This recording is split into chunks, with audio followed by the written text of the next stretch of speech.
बुलेटिनमध्ये पुन्हा एकदा स्वागत। एक सविस्तर आणि महत्त्वाची बातमी पाहूया। मुंबईच्या महापौर पदाबाबत राजकीय चर्चा रंगली असतानाच आता मोठी बातमी समोर येते।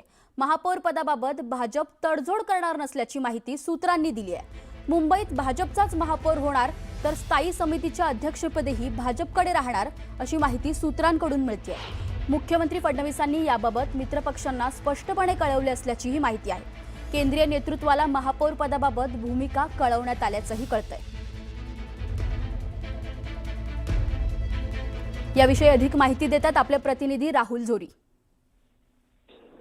इतिहासात पहिल्यांदाच 89 नगरसेवक निवडून आल्यानंतर भाजपनं आपला महापौर पदाचा दावा जो आहे तो अगदी स्पष्टपणे मित्रपक्षांना यासोबतच केंद्रीय नेतृत्वाला देखील कळवल्याचे संकेत जे आहेत ते मिळतात। एकंदरीत बघितलं तर पहिल्यांदा सर्व कार्यकर्त्यांनी ज्या पद्धतीने ताकद लावून एवढं मोठं यश हाती घेतल्यानंतर आता मित्रपक्षांना महापौर पद दिलं तर कार्यकर्त्यांच्या मध्ये एक मोठी नाराजीची लाट या निमित्तानं येईल आणि त्यामुळे कोणत्याही पद्धतीनं महापौर पदाशी कोणतंही कॉम्प्रोमाइज नाही।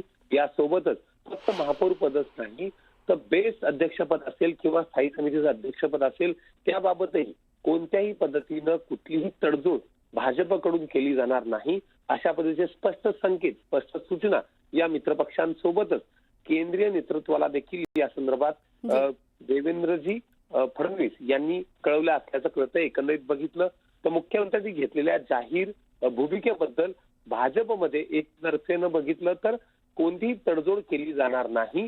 यासोबतच ज्या पद्धतीनं वारंवार एकनाथ शिंदे यांच्याकडून केंद्रीय नेतृत्वाकडे या संदर्भातलं बोलणं ज्यावेळी होत होतं त्यावेळी देखील सर्वात आधी केंद्रीय नेतृत्वालाच भाजपनेही कळवल्यानंतर आता एकनाथ शिंदे यांना देखील ही गोष्ट पूर्णपणे कशी समजून घ्यायची याकडे भाजपच्या नेतृत्वाचा कल राहील। नक्कीच राहुल, धन्यवाद दिलेल्या सविस्तर माहितीसाठी।